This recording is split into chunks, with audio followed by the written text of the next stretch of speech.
오늘 우리에게 주신 하나님의 말씀은 마태복음 25장 20절에서 30절에 있는 말씀입니다. 저와 여러분이 한 절씩 교독하겠습니다. 5달란트를 받은 자는 5달란트를 더 가지고 와서 이르되 주인이여 내게 5달란트를 주었는데 보소서 내가 또 5달란트를 남겼나이다. 주인이 이르되 잘하였다 착하고 충성되는구나. 내가 적은 일에 충성하였으니 내가 많은 것을 내게 맡기니 내 주인의 즐거움에 참여할지어다 하고 2달란트를 맡았던 자도 와서 이르되 주인이여 내게 2달란트를 주었는데 보소서 내가 또 2달란트를 남겼나이다. 그 주인이 이르되 잘하였다 착하고 충성되는구나. 내가 적은 일에 충성하였으니 내가 많은 것을 내게 맡기니 내 주인의 즐거움에 참여할지어다 하고 1달란트를 받은 자는 와서 이르되 주인이여 당신은 굳은 사람이라 심지 않은 데서 거두고 해치지 않은 데서 모으는 줄 내가 알았으므로 불러와내가 나가서 내가 달란트를 땅에 각도로 줬다나이다. 그곳에서 당신의 것을 가지셨나이다. 그 주인이 대답하여 이르되 악하고 게으른 종아 나는 심지 않은 데서 거두고 해치지 않는 데서 모으는 줄 내가 알았느냐. 그러면 내가 마땅히 내 것을 주지 않은 자들에게 맡겼다가 내가 돌아와서 내 원금과 이자를 받게 하였을 것이니라 하고 그에게서 그 1달란트를 빼앗아 10달란트를 가진 자에게 주라. 오늘 있는 자는 받아 풍족하게 되고 없는 자는 그 있는 것 같이 빼앗기리라. 이 무익한 종을 바깥 얻은 대로 내쫓으라. 거기서 슬피 울며 이를 갈리라 하니라. 아멘. 네, 착석해 주시기 바랍니다.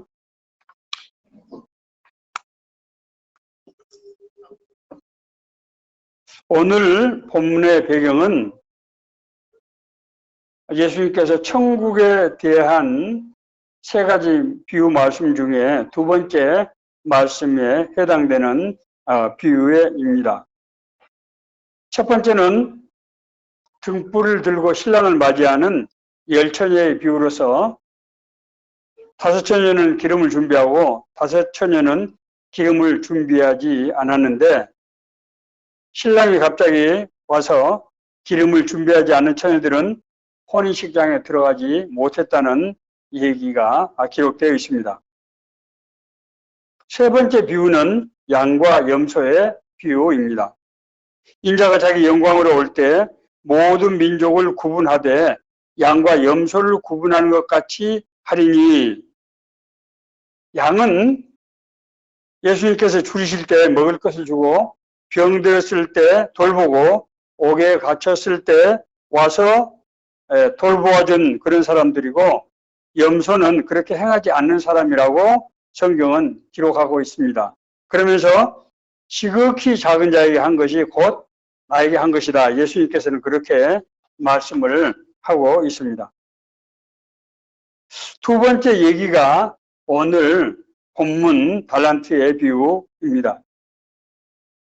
주인이 먼 길 떠날 때 그 종들을 불러서 각각 재능에 따라서 달란트를 맡기고 떠나면서 돌아와서 이제 회개하기로 했습니다. 한 사람에게는 5달란트를 맡겼는데 그는 그 돈으로 다시 5달란트를 남겨서 주인에게 드렸습니다. 그때 주인이 그에게 착하고 충성된 종아, 내가 작은 일에 충성하였음에 내가 많은 것으로 내게 맡기리니 내 주인의 즐거움에 참여할지어다 라고 그렇게 칭찬하셨습니다. 다른 사람은 2달란트를 받았는데 그도 역시 2달란트를 남겨서 주인 앞에 돌려드렸습니다. 이때도 주인은 5달란트를 벌어온 종과 똑같은 표현으로 이 2달란트 받은 종을 칭찬합니다. 자, 그런데 1달란트를 받았던 종은 자신이 받았던 1달란트를 그대로 주인에게 돌려주면서 이렇게 말했습니다. 주인이여, 당신은 굳은 사람이라 심지 않는 데서 거두고 해치지 않는 데서 모으는 줄 내가 알았으므로 두려워하여 당신의 달란트를 땅에 감추어 두었나이다. 이에 주인은 그 1달란트를 빼앗아서 10달란트 가진 자에게 주면서 이 무익한 종을 바깥 어두운 데 내쫓으라. 거기서 슬피 울며 이를 갈미 있으리라. 라고 그렇게 무서운 말씀을 합니다. 이 말씀은 무언가 우리 인생에 매우 의미심장한 그런 메시지를 전하고 있습니다. 우리가 기억해야 될 것은, 왜냐하면 이 세 가지 비유 모두가 다 천국에, 어떤 사람이 천국에 합당한 사람인가 하는 것을 설명하는 그런 비유이기 때문입니다. 우리 첫 번째, 오늘 말씀을 통해서 우리가 알 수 있는 것은 달란트의 대상자는 구원을 받은 하나님의 자녀들을 이제 대상으로 하고 있다고 하는 것을 알 수 있습니다. 앞서 말씀드린 대로 이 비유가 천국에 들어가는 것이기 때문에 당연히 구원받은 사람들을 대상으로 하는 것일 것입니다. 하나님의 자녀는 동시에 하나님의 상속자라고 성경은 그렇게 기록하고 있습니다. 주인은 일꾼들에게 일을 맡길 때 그저 그냥 맨입으로 하라고 하는 것이 아니고 그 일을 수행하는 데 필요한 달란트, 즉 수단을 주는 것입니다. 종들은 그 주인이 준 그 달란트를 받아가지고 그 달란트를 가지고 이제 하나님께서 맡기신 일을 수행하게 되는 것입니다.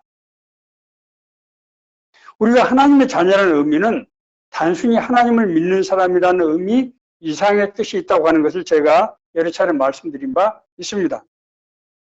하나님의 자녀는 동시에 하나님 나라의 상속자가 되는 것입니다. 우리 잘 아시는 대로 우리가 구원받은 것은 우리가 특별한 어떤 선행을 했거나 또 어떤 특별한 존재에서가 아니고 하나님께서 미리 우리를 아시고 우리를 택하시고 우리를 부르셨기 때문에 우리가 구원을 받았다고 하는 것입니다. 하나님께서 우리를 택하시고 우리를 부르셨다고 하는 것은 우리 자신을 향한 하나님의 뜻과 계획이 있다고 하는 것을 의미하는 것입니다. 그러므로 하나님의 자녀들은 우리 삶을 통해서 이루기를 원하시는 하나님의 뜻과 계획에 합당한 삶을 살아야 한다고 하는 것입니다. 이것을 이 장로교의 기본 지침이라고 할 수 있는 웨스트민스터 소요르 민답 제1조 인생의 목적은 무엇입니까? 인생의 목적은 하나님을 영화롭게 하는 것이라고 그렇게 기록하고 있습니다. 다시 말씀드리면은 우리 인생은 우리가 일반적으로 이해하는 바와 같이 나의 인생은 나의 것이 아니라고 하는 것입니다. 하나님께서 우리를 미리 아시고 우리를 택해서 불렀다고 하는 것은 우리를 향하신 뜻과 계획이 있다고 하는 말의 다른 표현입니다. 그렇기 때문에 하나님의 자녀된 자는 마땅히 하나님의 나라의 상속자가 된다고 하는 것을 의미한다고 하는 것입니다. 자, 두 번째로 달란트는 우리 삶의 기회를 의미하는 것입니다. 종들에게 주인이 일을 맡기면서 그 일을 수행할 수 있는 특별한 수단을 줬다는 거예요. 자, 근데 이 수단이 무엇인지를 우리가 성경에서 봐야 합니다. 고린도전서 12장 7절에서 11절까지의 말씀은 이렇게 기록하고 있습니다. 각 사람에게 성령을 나타내심은 유익하게 하려 하심이라. 어떤 사람에게는 성령으로 말미암아 지혜의 말씀을, 어떤 사람에게는 길을 따라 지식의 말씀을, 다른 사람에게는 같은 성령으로 믿음을, 어떤 사람에게는 한 성령으로 병 고치는 은사를 주시니 이 모든 일은 같은 한 성령이 행하사 그 뜻대로 각 사람에게 나눠주는 것이다. 제가 앞서서 하나님께서 우리를 구원하신 것은 우리를 향하신 뜻과 계획이 있기 때문이라고 말씀드렸는데 그 뜻과 계획을 이룰 수 있는 일을 할 수 있는 수단을 주시는데 그 수단이 뭔가 하면은 성령께서 주시는 은사라고 하는 것입니다. 자, 은사는 다른 말로 하면은 삶에 필요한 재능입니다. 여기서 성경에서 오늘 말씀하신 대로 어떤 사람에게는 하나님이 지혜를 주시고 어떤 사람은 지식을 주십니다. 지혜라고 하는 것은 머리가 좋다는 뜻도 있습니다만은 분별하는 은사를 말하는 것입니다. 판단. 여러분 잘 아시는 대로 시골에 오랫동안 교회를 다니신 우리 할머니 권사님들을 보면은 사실은 공부는 많이 못 하셨기 때문에 지식이 많다고 할 수는 없지만은 사물을 분별하는 지혜가 아주 대단한 것을 알 수 있습니다. 이런 분들은 뭘 받으셨다고요? 지혜의 은사를 받으신 것입니다. 그게 다른 거예요. 어떤 사람에게는 병 고치는 은사를 주셨어요. 주로 이것은 목회자들에게 주신 은사입니다. 우리 여러분 잘 아시는 과거 70년대, 80년대 많은 질병을 고쳤던 현신호 권사님 같은 분, 아주 조영기 목사님 같은 분들, 대표인 분들 아닙니까? 그분들이 집회할 때, 안수할 때 집단적으로 병이 나는 그런 역사들이 많이 일어났죠. 하나님이 그 일을 하기 위해서 주시는 은사입니다.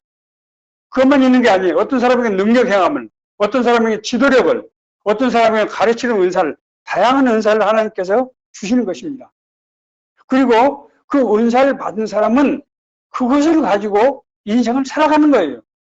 자, 제가 지금 중요한 말씀을 드리는 겁니다. 하나님께서 우리에게 주시는 은사는 그것이 우리 인생이라는 거예요. 그게 우리 삶이에요. 만약에 하나님께서 우리에게 주시는 은사를 그것을 자기 삶을 삼지 않고 다른 부업을 한다든지 하는 것은 그건 어리석은 생각이에요. 아니, 하나님께서 우리에게 삶의 기회를 주시면서 그 은사를 맡길 때 그 은사에 충성되게 하면 얼마나 우리를 축복하시겠어요. 그런데 그거 말고 무슨 다른 것을 구한단 말입니까? 은사는 뭐라고요? 우리에게 주시는 삶의 기회라고 하는 것을 우리가 확실하게 이해할 필요가 있습니다. 자, 그런데 이 은사는 모두에게 똑같이 주는 게 아니에요. 은사의 종류도 다르고 은사의 양도 다릅니다. 오늘 말씀에 어떤 사람에게는 5달란트를, 어떤 사람에게는 2달란트, 어떤 사람에게는 1달란트를 주셨습니다. 그리고 이 달란트를 주시는데 오늘 성경 말씀은 그 재능에 따라서 주신다 이렇게 말씀하고 있습니다. 자, 여기서 오해가 있으면 안 됩니다. 하나님께서 어떤 사람에게는 재능을 많이 주시고 어떤 사람은 재능을 적게 주시는가 그런 뜻이 아닙니다. 여기서 말씀하시는 재능인 특성을 말하는 것입니다. 특성. 우리 얼굴이 다르시니 사람들은 다 제각기마다 특성을 가지고 있는 것이지요. 하나님께서 자기가 일방적으로 하시지 않고 우리가 가지고 있는 특성을 존중하시는 것입니다. 어떤 사람에게는 찬양하는 은사가 있어요. 어떤 사람에게는 학문하는 은사가 있습니다. 어떤 사람에게는 가르치는 은사가 있어요. 제가요, 신학교 가서 재밌는 것을 발견했는데 신학을 정말로 깊이 연구하시는 분들인데 가르치기에 능하지 못한 분들이 들어있어요.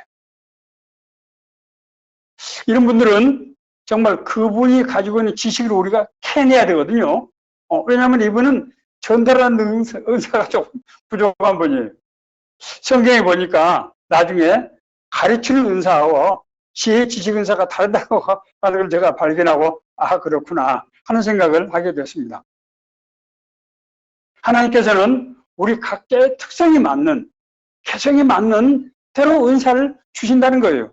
자, 그렇기 때문에 자기가 받지 않은 은사를 가지고 무슨 일을 해보려고 하는 것은 그렇게 현명한 것이 아니라고 하는 것입니다. 어리석은 일이에요.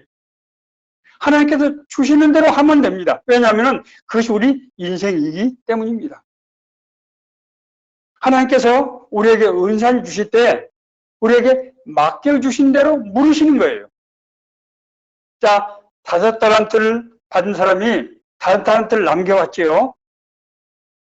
그런데 하나님께서 뭐라고 말씀하시는 거면 이 착하고 충성된 종아 이렇게 말씀하셨어요. 여기에 중요한 2가지 메시지가 있습니다. 하나님께서는 우리에게 맡긴 것만큼만 하는 것을 기대하신다는 거예요. 엄청나게 많은 걸 해야 되는 게 아니에요. 모든 사람 다 순교해야 되는 거 아닙니다. 믿음이 좋으면 순교를 해야 된다. 저는 신앙 초기 때요. 기도원 가서 기도를 하는데 막 나에게 막 몸이 떨리고 이상한 현상이 일어나는 거예요. 아, 그러면 내가 하나님의 영을 받으면은 아프리카에 가서 사역하다가 순교하게 될지도 모른다. 이런 두려움이 생겨서 그냥 머리를 떨고 일어난 적이 한두 번이 아니었어요. 제가 목사의 말씀을 잘 들었어야 되는데 그걸 아마 듣지 못했던 것 같습니다. 하나님은 우리에게 그렇게 맡기시는 것이 아니라는 거예요. 우리에게 준 대로만 물어보시는 거예요. 그래서 5달란트를 받은 남겨온 사람과 2달란트를 남겨온 사람에게 하나님께 똑같은 표현으로 칭찬하십니다. 이 착하고 충성된 종아, 내가 작은 일에 충성하였음에 내가 더 큰 일을 너에게 맡기리니 내 주인의 잔치에 참여할지어다.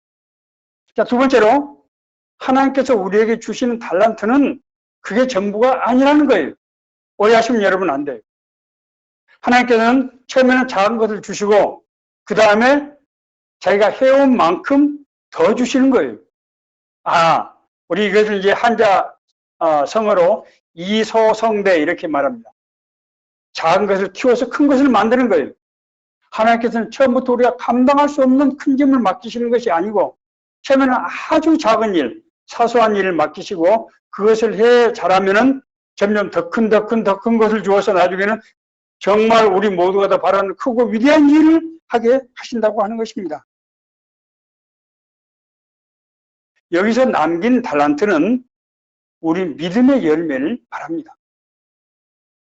어떤 사람이 믿음이 좋은지 좋지 않은지를 우리가 어떻게 판단합니까? 그 사람의 삶의 열매를 가지고 평가한다고 성경 말씀은 그렇게 기록하고 있어요.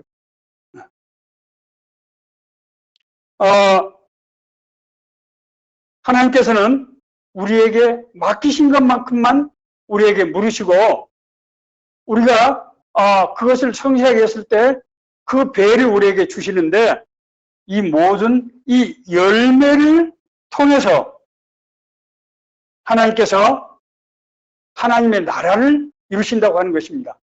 자, 중요한 말씀입니다. 우리가 하나님 앞에서 우리가 충성되어서 맺게 된 열매가 뭐라고요? 그것이 바로 하나님의 나라가 이루어지는 것입니다. 자, 제가 하나님의 자녀는 하나님 나라의 상속자라고 말씀드렸습니다. 왜냐하면 성령님께서 우리에게 은사를 주시고 그 은사를 통해서 하나님의 일을 하게 하시는데 그 하나님의 우리가 맺은 그 열매가 바로 하나님의 나라가 이루어지는 바로 그것이 때문이라고 말씀드렸습니다. 그래서 이 하나님께서 우리에게 맡기신 이 달란트는 그것이 우리 인생이자 다시 말해서 하나님의 나라가 이루어지는 그런 수단이라고 하는 것을 우리가 분명히 이해해야 하는 것입니다. 우리 삶이 뭐라고요? 하나님의 나라를 이루는 그 과정이라는 거예요. 하나님께서 그래서 우리를 부르시고 우리에게 은사를 주셔서 우리와 동행하시면서 그 일이 이루게 하신다고 하는 것입니다. 자, 그러므로 달란트를 맡은 사람은 최선을 다해서 그 일을 수행해야 합니다. 맡은 자들에게 구할 것은 충성이시냐? 고린도전서 4장 2절 있는 말씀입니다. 맡은 자에게 구할 것은 뭐라고요? 충성이라는 거예요. 자, 여기서 충성이라는 말을 영어 NIV에서는 faithful이라는 단어를 쓰고 있습니다. faithful이라고 하는 단어는 믿음대로 행한다 이런 뜻입니다.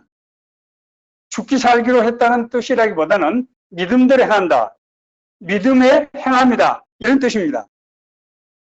여기서 이 faithful이라고 할 때는 두 가지 의미를 따라서 갖게 되는 것입니다. 첫 번째는 그 일이 삶의 우선순위가 돼야 한다고 하는 것을 말하는 거예요. 우선순위. 우선순위는 선과 후지요. 먼저 해야 될 것과 나중에 해도 되는 것을 선택하는 것이 우선순위죠. 5달란트를 받은 사람과 2달란트를 받은 종은 어떻게 했습니까? 바로 가서 일을 했다고 이렇게 되어 있습니다. 바로 가서 했다는 얘기가 무슨 얘기입니까? 삶의 우선순위를 말하는 거예요. 어떤 부자 청년은 자기가 사업을 많이 하고 하기 때문에 하나님 아버지 이거 좀 일 좀 하고 나서 나중에 돈 많이 벌고 나서 나중에 가면 안 될까요? 어떤 사람은 내가 아버지의 장례를 지내고 나서 따라야 되지 않을까요? 라고 물었습니다. 그때 예수님께서는 먼저 그의 나라와 그의 일을 구하라. 이렇게 말씀하셨습니다. 여기서 먼저는 삶의 우선순위를 말한다고 하는 것입니다. 자, 두 번째, 충성의 다른 의미는 가치의 우선순위를 말합니다. 가치. 무슨 일을 하든 하나님의 나라와 의를 구하는 정신으로 한다고 하는 것을 말하는 것입니다. 의사는 뭘 하는 사람입니까? 병을 고치는 사람이죠. 정치인은 뭘 합니까? 정책을 통해서 나라를 이롭게 하는 것이죠. 기업가는 뭡니까? 기업을 통해서 많은 재화를 만들어내는 것이죠. 교사는 뭡니까? 가르치는 일이죠. 각각 하는 일이 다르지 않습니까? 그러나 하나님의 일꾼들은 어떻게 한다고요? 이 각기 다른 일이지만은 궁극적으로 하나님의 공의와 하나님의 사랑, 세상의 소금과 빛이 되게 하는 일을, 이런 일을 통해서 해야 된다는 거예요. 돈을 버는 것이 목적이 아니라는 거예요. 사업의 영역을 늘리는 것이 목적이 아니라 궁극적으로 이것을 통해서 하나님의 나라와 하나님의 의, 하나님의 사랑이 나타나야 되는 거예요. 그렇기 때문에 하나님은 큰 일을 많이 했다고 해서, 돈을 많이 벌었다고 해서, 일을 열심히 했다고 해서 평가하지 않습니다. 열매, 하나님의 나라의 의의 열매, 사랑의 열매가 맺혔는가, 그것을 보는 것이고, 그것이 바로 가치의 우선순위가 되어야 한다고 하는 것입니다. 한 달란트를 받은 종은 어떻게 왔습니까? 그걸 그대로 가져왔습니다. 이 사람은 그걸 땅에 묻었다가 그냥 가져온 거예요. 이 사람이 한 달란트를 가져온 것은 그것을 투자해서 돈을 불리지 못한 게 아니에요. 땅에 묻었던 거예요. 세상에 일이라고 하는 것, 사업이라고 하는 것이 그냥 룰루랄라고 하는 것입니까? 다 힘들고 어렵고 정말 도전 아닙니까? 그렇죠? 일 자체가 도전이죠. 끊임없는 도전이죠. 자, 더구나 하나님의 나라 일은 세상적으로 별로 인기 없는 일이에요. 선호하지 않는 일입니다. 세상 사람들이 추구하는 그런 가치와 다른 거예요. 그래서 주님께서는 이 일을 작은 일이라고 표현하고 있는 것입니다. 네가 작은 일에 충성했다고 하는 이 작은 일은 성경의 다른 부분에서는 좁은 문이라고도 얘기하고 있고 좁고 협착한 길이라고도 표현하고 있습니다. 좁은 문으로 들어가라. 멸망으로 인도하는 문은 크고 그 길이 넓어 그리 들어가는 자가 많고 생명으로 인도하는 문은 좁고 길이 협착하여 찾는 이가 적음이라. 인기가 없는 일이에요. 돋보이지 않는 일입니다. 그러므로 이 한 달란트를 맡은 종은 생각하기에 아니 내가 이 정도밖에 안 돼. 그래 이것은 그냥 내가 그냥 기본적으로 하고 내가 다른 일을 통해서 삶의 어떤 의미, 인생에 내가 성취를 해야 되겠다. 그런 생각을 한 겁니다. 이 사람은 그걸 투자했던 거예요. 아니요. 그냥 땅에 묻어놓은 겁니다. 작은 일 맡은 사람들이 실망하는 경우가 그래서 허다합니다. 제가 아까 말씀드릴 때 재능에 따라서라고 말하는 것은 이 재능은 그 사람의 능력을 말하는 것이 아니고 그 사람의 특성을 말하는 것이다. 제가 분명하게 말씀드렸습니다. 예수님의 제자들은 예수님의 마지막 순간까지도 예수님의 뜻을 분별하지 못하고 자기 중에서 누가 더 크냐. 우리 선생님이 이제 지도자로 이제 서게 되실 텐데 그때 누구는 총리를 하고 누구는 뭐 외무장관을 하고 이렇게 하고 서로 자리 다툼을 한 거예요. 세베대의 아들 오들의 어머니는 예수님께서 또 청탁까지 합니다. 하나님 제가 제자를 우리 아들 둘이나 제자로 지금 보냈지 않습니까? 그러니까 하나님 한 사람은 좌편에 하나님은 한 사람은 우편에 앉게 해주세요. 청탁까지 인사청탁까지 하는 거예요. 그러자 예수님께서는 제자들에게 발을 씻으면서 내가 주와 선생에 대해서 너희 발을 씻었으니 너희는 서로 발을 씻어주는 것이 옳다. 그렇게 말씀하시고 너희 중에 그렇지 않아야 하나니 너희 중에 누구든지 크고자 하는 자는 너희를 섬기는 자가 되고 너희 중에 누구든지 으뜸이 되고자 하는 자는 너희의 종이 되어야 하리라. 그렇게 말씀하셨어요. 앞서 말씀드린 세 번째 비유, 양과 염소의 비유에서 어떤 사람이 양이고 어떤 사람이 염소인가에 대해서 예수님께서 그렇게 말씀하십니다. 내가 줄일 때 너희들이 나에게 먹을 것을 주었고, 내가 병들었을 때 너희들이 와서 나를 돌봐주었고, 내가 옥에 갇혔을 때 너희들이 나를 찾아와 주었다. 그랬더니 그 말을 들은 사람들이 깜짝 놀라서, 아이, 선생님, 저희들이 어떻게 선생님 그렇게 대접한 적이 없는데 그렇게 저희들에게 말씀하십니까? 그랬더니 예수님께서 그렇게 말씀하셨어요. 지극히 작은 자에게 한 것이 곧 나에게 한 것이다. 여기서 작은 자가 뭡니까? 지극히 작은 자.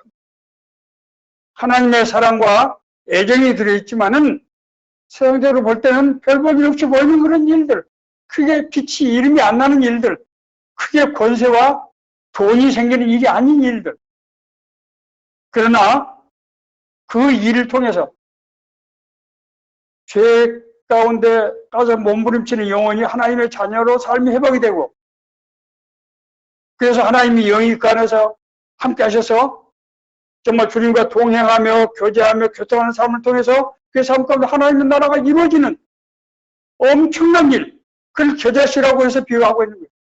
겨자씨는 지극히 작아서 아무것도 아닌 것처럼 보이지만 그 겨자씨가 나오면 큰 나무가 돼서 많은 새들이 와서 깃들게 된다. 이것이 바로 하나님의 나라의 비밀입니다. 이것이 바로 작은 일의 정의예요.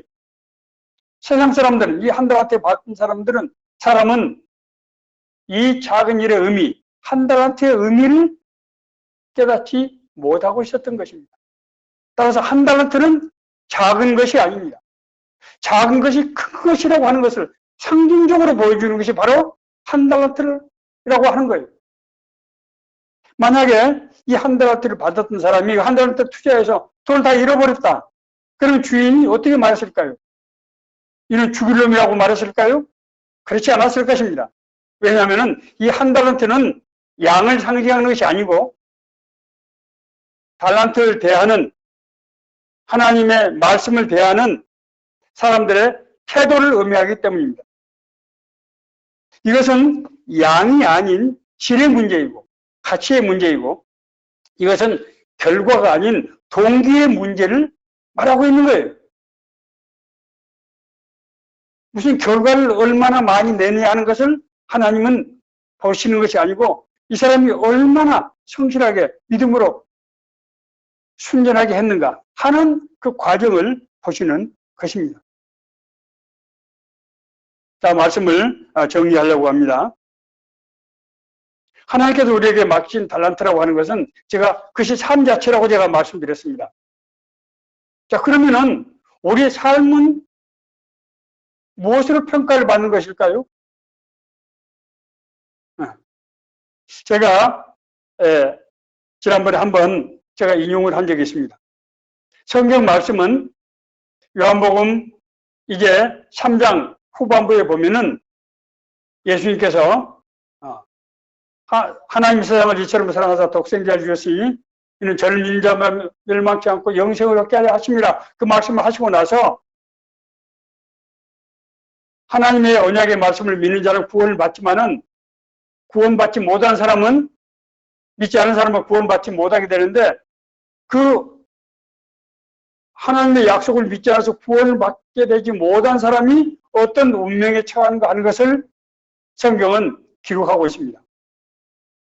빛으로 나가지 못하고 어둠을 찾아간다는 거예요. 왜냐하면 자기가 빛이 아니기 때문에, 빛 가운데로 나가면은 자기가 어둠이라는 것이 드러나기 때문에 빛으로 들어갈 수 없다고 하는 거예요. 이 말씀을 실증적으로 연구한 사람이 있습니다. 그 사람이 바로 엘리자베스 퀴블러 로스 박사예요. 지금 세상을 소천하신 지 한 10년 됐습니다. 이분이 죽음에 관해서 세계적으로 가장 연구를 많이 한 정신의학자입니다. 이분이 실제로 임사체험, 그러니까 니어 데스 익스피리언스라고 하는데, 실제로 죽었다가 살아난 사람을 말하는 거예요. 200명을 본인이 심층 면접을 했어요. 200명과 한 일주일씩을 같이 살면서 면접을 했다고요. 그래서 모든 사람들이 공통적으로 체험하는 것을 기록해서 쓴 책이 많은 책들을 썼는데 그중에서 대표적인 책이 사후생이라고 할 수 있습니다. 거기에 76쪽, 77쪽에 보면은 이런 글이 있습니다. 사람들이 이제 이 세상의 삶을 마감하고 이제 우리가 성경에서 말하는 천국과 지옥이라고 묘사된 그곳으로 가게 되는데 가기 전에 자기 앞에 거대한 스크린이 앞에 펼쳐진다고 하는 것입니다.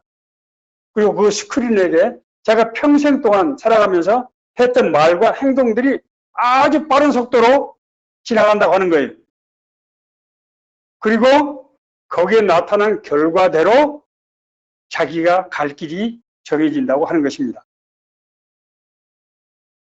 로스 박사의 표현에 의하면 신에 의해서 심판을 받는 것이 아니고 자신의 행동에 따라서 심판을 받게 된다. 하나님의 은혜를 받지 못한 사람은 그래서 하나님의 은혜의 길로 들어갈 수 없게 된다고 하는 것입니다. 제가 달란트는 우리에게 주는 인생이라고 제가 말씀드렸습니다. 우리 삶이